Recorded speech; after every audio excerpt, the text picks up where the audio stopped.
Assalamualaikum warahmatullahi wabarakatuh. Di sini kami akan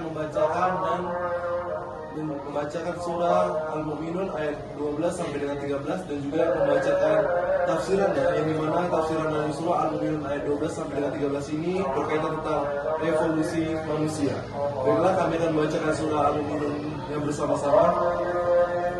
A'udzubillahi minasyaitonirrajim. Bismillahirrahmanirrahim. Walaqad khalaqnal insana min sulalatin min tin. Tsumma ja'alnahu nutfatan fi qararin makin. Artinya, dan sesungguhnya kami telah menciptakan manusia dari suatu saripati berasal dari tanah. Kemudian kami jadikan saripati itu air mani yang disimpan dalam tempat yang kokoh atau rahim. Allah menjelaskan dengan terperinci tentang penciptaan manusia dan sumber kehidupan yang Allah siapkan bagi manusia berupa hewan-hewan dan tumbuh-tumbuhan. Hal ini untuk menjelaskan besarnya kekuasaan Allah dan luasnya rahmat Allah.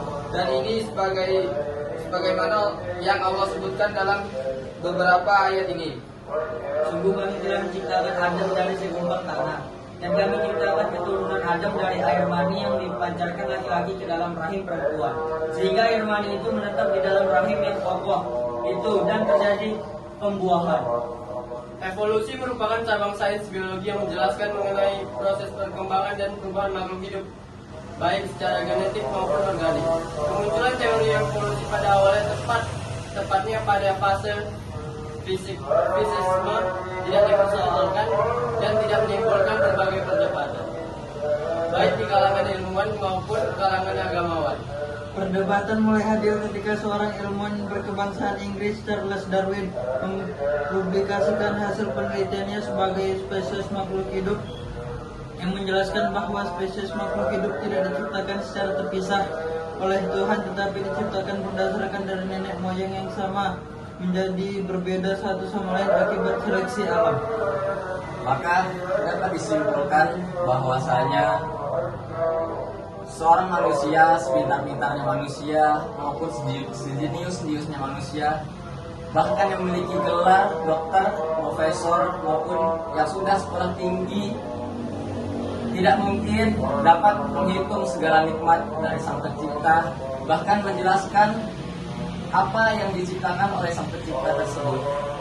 Maka di sini kami membawakan tema tentang keterkaitan ayat Al-Quran dengan teori revolusi manusia sudah sangat bertentangan oleh ajaran Islam tersendiri. Seorang ilmuwan berkebangsaan Inggris yang bernama Charles Darwin mempublikasikan bahwa hasil penelitian makhluk hidup itu berasal dari nenek moyang spesies makhluk hidup tersebut.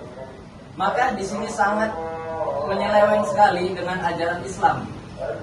Kita sebagai manusia, makhluk hidup, sudah termasuk dalam makhluk hidup, bukan hewan dan tumbuhan saja.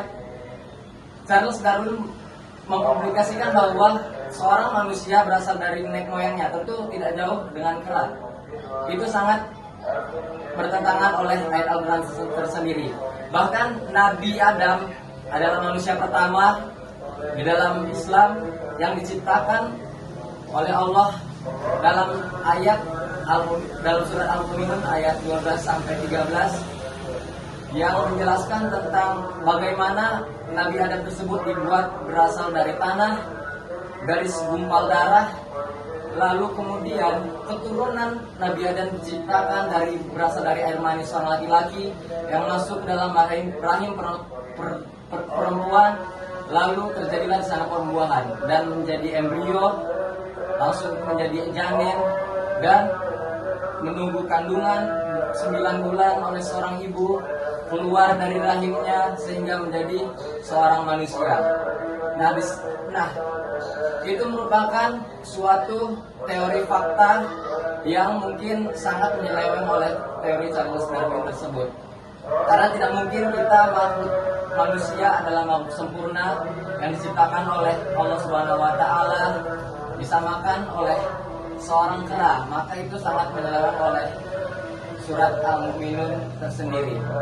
Sehingga kita dapat menyimpulkan dengan hal ini bahwa keterkaitan teori revolusi manusia dengan ayat Al-Quran, yaitu surat Al-Mu'minun ayat 12 sampai 13 sangat bertentangan. Mungkin itu saja dari kami. Cukup sekian, akhir kata. Assalamualaikum warahmatullahi wabarakatuh.